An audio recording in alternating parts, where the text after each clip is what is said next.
Hi hello ಪ್ರೀತಿಯ ವಿದ್ಯಾರ್ಥಿ ಮಿತ್ರರೇ, ಪುನರ್ವಿ ಎಜು ಸಂಸ್ಕಾರ್ಗೆ ಸ್ವಾಗತ ಸುಸ್ವಾಗತ. ಸೆಕೆಂಡ್ ಟೆಸ್ಟ್ ಡಿಸೆಂಬರ್ ತಿಂಗಳಲ್ಲಿ ನಡೆಯುವಂತಹ ಕನ್ನಡ ಭಾಷಾ ವಿಷಯದಲ್ಲಿ 2 ಅಂಕದ ಪ್ರಶ್ನೆಗಳು ಯಾವ್ಯಾವ್ದು ಬರುತ್ತೆ ಅಂತ ಉತ್ತರ ಸಮೇತ ನೋಡ್ತಾ ಹೋಗೋಣ. ಪ್ರಶ್ನೆ 1, ಬೆಳಕು ಬೇಟೆಗಾರ ಹೇಗೆ ಬರುತ್ತಾನೆ? ಉತ್ತರ: ಬೆಳಕು ಬೇಟೆಗಾರ ಜೇನುನೊಣದ ಹೆದೆಗೆ ಹೂಬಾಣ ಹೂಡಿ ಗುಡಿ ಗೋಪುರಕ್ಕೂ ಬಲೆ ಬೀಸಿ ಬರುತ್ತಾನೆ. ಪ್ರಶ್ನೆ 2, ಕವಿ ಬೇಂದ್ರೆ ಮಕ್ಕಳಿಗೆ ಬಾಳಿನ ಬಗ್ಗೆ ಕೊಡುವ ಸಂದೇಶವೇನು?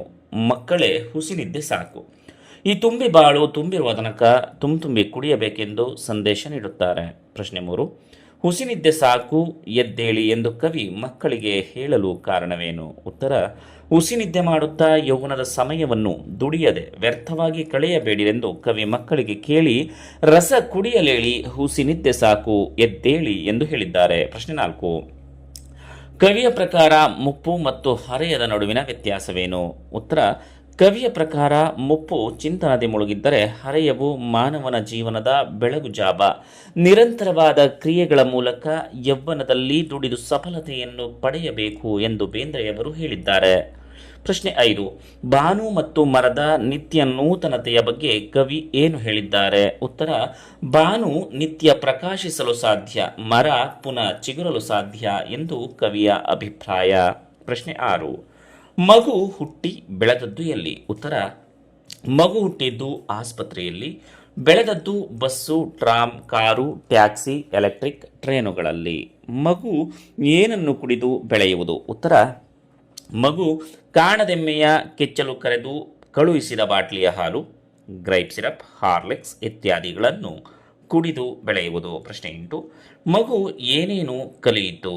ಉತ್ತರ: ಕ್ಯೂ ನಿಲ್ಲುವುದನ್ನು, ಫುಟ್ಪಾತ್ನಲ್ಲೇ ಸಂಚರಿಸುವುದನ್ನು, ರಸ್ತೆ ದಾಟುವಾಗ ಎಚ್ಚರಿಕೆಯಿಂದಿರುವುದು, ಓಡುವುದು, ಎಲ್ಲಿಯೂ ನಿಲ್ಲದಿರುವುದನ್ನು, ಹೇಗಾದರೂ ಸರಿ ಅವರಿವರನ್ನು ತಳ್ಳಿ ಮುನ್ನುಗ್ಗುವುದನ್ನು, ಎಲ್ಲಾದರೂ ಸರಿಯೇ ಬೇರೂರಿ ಹೀರುವುದನ್ನು ಮಗು ಕಲಿಯಿತು. ಪ್ರಶ್ನೆ 9, ಮಗುವಿನ ಪಾಲಿಗೆ ತಾಯಿ ಹೇಗಿದ್ದಾಳೆ? ಉತ್ತರ: ಮಗುವಿನ ಪಾಲಿಗೆ ತಾಯಿ 1000 ಗಾಲಿ ಉರುಳಿ ಹೊರಳುವ ರಸ್ತೆಯಂಚಿನಲ್ಲೇ ಕೈ ಹಿಡಿದು ನಡೆಸಿದವಳು, ಇರುವ ಒಂದಿಂಚು ಕೋಣೆಯಲ್ಲೇ ಹೊರಲೋಕವನ್ನು ಪರಿಚಯಿಸಿ ಎಚ್ಚರಿಕೆ ಕೊಟ್ಟವಳು. ಪ್ರಶ್ನೆ 10, ತಂದೆ ಮಗುವಿಗೆ ಕಾಣಿಸಿಕೊಳ್ಳುವ ಬಗೆ ಹೇಗೆ? ಉತ್ತರ: ತಂದೆ ಬೆಳಗಿನಿಂದ ಸಂಜೆಯ ತನಕ ಕಣ್ಮರೆಯಾಗಿ ಒಮ್ಮೊಮ್ಮೆ ರಜಾ ದಿನಗಳಲ್ಲಿ ಕಣ್ಣಿಗೆ ಕಂಡು ಕುಳಿತು ಕೆಮ್ಮುವ ಪ್ರಾಣಿಯಂತೆ ಕಾಣುತ್ತಾನೆ. ಪ್ರಶ್ನೆ 10, ಮಗು ಕಲಿತ ವಿದ್ಯೆಗಳು ಯಾವುವು? ಉತ್ತರ: ಶಾಲೆ ಕಾಲೇಜುಗಳು ಕಲಿಸಿದ್ದು, ದಾರಿ ಬದಿಯ 100 ಜಾಹೀರಾತುಗಳು ತಲೆಗೆ ತುರುಕಿದ್ದು, ರೇಡಿಯೋ ಸಿಲೋನ್ ವ್ಯಾಪಾರ ವಿಭಾಗ ಶಿಫಾರಸು ಮಾಡಿದ್ದು ಮಗು ಕಲಿತ ವಿದ್ಯೆಗಳು. ಪ್ರಶ್ನೆ 12, ಮುಂಬೈನ ಅವಸರದ ಜೀವನ ಚಿತ್ರಣಕ್ಕೆ 2 ಉದಾಹರಣೆ ನೀಡಿ. ಉತ್ತರ: ಮುಂಬೈನ ಅವಸರದ ಜೀವನ ಚಿತ್ರಣಕ್ಕೆ 2 ಉದಾಹರಣೆ ಎಂದರೆ ಏಳುವುದು, ಬಟ್ಟೆಯಲ್ಲಿ ಮೈ ತುರುಕಿ ಓಡುವುದು, ರೈಲನ್ನು ಬಸ್ಸನ್ನು ಹಿಡಿಯುವುದು. ಪ್ರಶ್ನೆ 13, ಕ್ರಿಸ್ಮಸ್ ಮನೆಗೆ ಏನನ್ನು ಹೊತ್ತು ತಂದಿದೆ? ಉತ್ತರ: ಕ್ರಿಸ್ಮಸ್ ಮನೆಗೆ ಕೇಕು, ಚಳಿ, ನಕ್ಷತ್ರ ದೀಪ ಮತ್ತು ಪ್ಲಾಸ್ಟಿಕ್ನ ಕುಬ್ಜ ಗಿಡವನ್ನು ಹೊತ್ತು ತಂದಿದೆ. ಪ್ರಶ್ನೆ 14, ಶಿಲುಬೆಗೇರಿದ ಯೇಸುವಿನ ದೇಹ ಯಾರಿಗೆ ಏನನ್ನು ಅನ್ನುವಂತಿದೆ? ಉತ್ತರ: ಶಿಲುಬೆಗೇರಿದ ಯೇಸುವಿನ ಮುಖಮುದ್ರೆ ನೋವಿನಲ್ಲೂ ಒಳ್ಳೆಯ ಮಾತನ್ನೇ ನುಡಿಯುವಂತೆ ಕೊಲೆಗಡುಕ ಬರಬ್ಬನ ವಕಾಲತ್ತು ವಹಿಸಿದವರಿಗೆ, ಅಕ್ಕಪಕ್ಕ ಕಳ್ಳನ ತೂಗಿ ಸನ್ಮಾನಿಸಿದವರಿಗೆ ಮನ್ನಿಸಲಿ ನಿಮ್ಮನ್ನ ಆ ದೇವರೇ ಅನ್ನುವಂತಿದೆ. ಪ್ರಶ್ನೆ 15, ಶಿಲುಬೆಗೇರಿಸಿದವರ ಗುಣಗಳು ಇಂದು ಯಾವ ವೇಷ ತಾಳಿವೆ? ಉತ್ತರ: ಶಿಲುಬೆಗೇರಿಸಿದವರ ಗುಣಗಳು ಇಂದು ವೇಷ ಮರೆಸಿಕೊಂಡು ರೈಫಲ್ಲು, ಟ್ಯಾಂಕು, ಬಾಂಬು, ಗ್ರೆನೇಡುಗಳ ರೂಪ ತಾಳಿವೆ.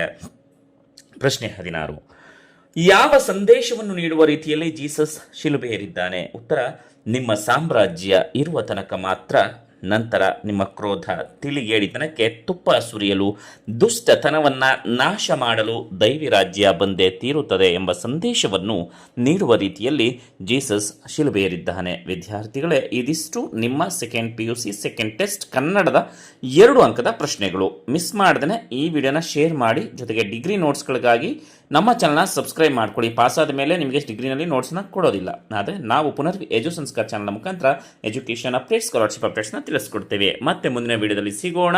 ಜೊತೆಗೆ ನಿಮಗೆ ಯಾವ ಒಂದು ಸಬ್ಜೆಕ್ಟ್ಸ್ ಬೇಕು ಅಂತ ಕಮೆಂಟ್ ಸೆಕ್ಷನ್ ಕಮೆಂಟ್ ಮಾಡಿ. ನಮಸ್ಕಾರ.